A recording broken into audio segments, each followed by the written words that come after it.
What's up, Travel Tribe? Thanks for coming back to Chat with Travelinista. Today, I'm going to be coming to you guys with some pros and cons regarding staying in an Airbnb versus staying in a hotel. So number one, regarding hotels, one of the main things that I find to be a benefit of staying in a hotel is that they offer the cleaning services, which can be rendered daily or, randomly when you just need a cleaning service. Whereas with Airbnbs, although you're paying for a cleaning service, you may not necessarily have a cleaning service daily, and you definitely may not have the ability to call them on demand if something happens where you want to have a cleaning right away. Number two on the list regarding hotels, and if you're like me, you probably love to eat, and so you want to make sure that you're having access to restaurants, bars, or just around the clock room service, and that's only going to be able to be given to you if you stay at a hotel. When you're at an Airbnb, especially if you're staying somewhere remote, it may be a little difficult or a little challenging to actually have food on demand. Of course, you can buy groceries, but even with that, you're having to get up and prepare those groceries or cook. So if you want easy peasy, just pick up the phone, get you some room service, or if you want to just have the convenience of walking downstairs to a bar or to a restaurant, you definitely want to select a hotel over an Airbnb. Next up on the list, which is definitely important for my solo travelers or just people in general who may be a little leery when it comes to traveling abroad, or traveling to places they've never been before. If you're in a hotel, you may feel a little safer because you have much more people there, and then you have, again, around the clock security parameters in place or security actually on site.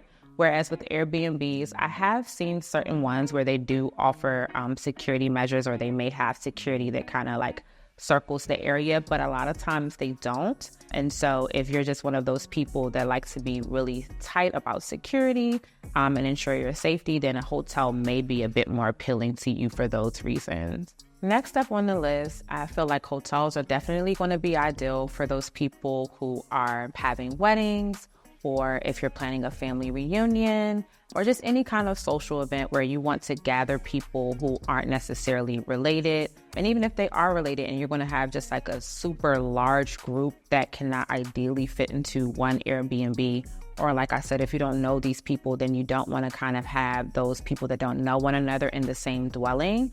A hotel is going to be much better for that because they actually have the capacity to host larger groups.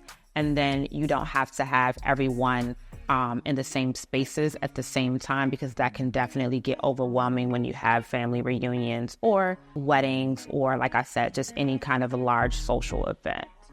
Next on the list, which is pretty important when it comes to the financial aspect, with the hotel, some people may view it to be better because you have the ability to actually pay upon arrival with a lot of hotels. I'm not saying all of them, but in a lot of instances, you do have the ability to pay upon arrival. So if you're booking way ahead in advance, sometimes plans change. The flexibility also of canceling with the hotel is usually somewhere around 48 to 72 hours, whereas with an Airbnb, the cancellation policies are way more strict. You are more likely to lose out on money when you cancel that close to the actual trip, but you have more flexibility when you're actually booking with a hotel. And so for those two reasons, right, the financial aspect of things and just to play it safe when you're planning, a hotel is definitely the route that you want to take if you really need that flexibility, or, if you just really actually want to pay when you get to the hotel versus paying super far in advance. Another time that I feel like Airbnbs are pretty useful and a better choice than hotels is when you actually have girls and guys trips, or if you're planning like a bachelor or bachelorette party, even a small couple trip, right?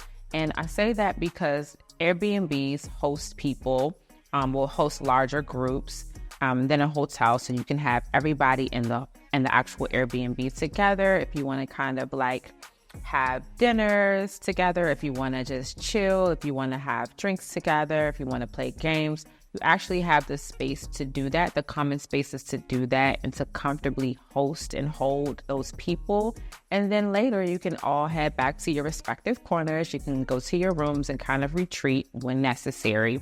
But it's also, like I said, just offering that duality, right? You have the ability to have everyone together at one time. And if you're anything like me, trying to actually get all those people together on these types of trips sometimes can be hard, especially if everyone is in different spaces. So you have everybody right there with you. And then again, like I said, you also have the ability to separate from the crowd also. All right, so the next one regarding Airbnbs comes down to prices, right? And so a lot of people find or feel that Airbnbs appear to be cheaper, especially if you have a group, right? And you are splitting that cost down the middle. That can be true. However, once you get those fees all added up, and if it is a smaller group, maybe just 2 people or 1 person, I actually feel like, again, my opinion, that Airbnbs have not been that much cheaper than hotels here lately. But I mean, of course, everybody knows inflation is happening. So, Airbnb is going up just like everything else is going up. So maybe, if you have, like I said, a larger group and you can divide the cost up among different people, okay, sure, maybe it is cheaper. But when you only have 2 people or less, from my experience, I have not noticed that it is significantly cheaper than actually getting a hotel. So just try to make sure you compare and contrast when you're actually looking at an Airbnb versus a hotel to make sure that you're getting the best deal or the most bang for your buck. Now, lastly, when it comes to Airbnbs, I will say that you generally have an opportunity to be off the beaten path if that's really your preference. Hotels, generally, you're kind of in areas that are like local, and so you'll be around people. So if you're a person that kind of wants a more secluded, more relaxed, more chill, away from others, then getting an Airbnb may actually be the best thing for you because you have the ability to kind of look at where you want to be geographically, if you want to be with the locals, if you want to be secluded, and make that decision. Whereas with hotels, more than likely,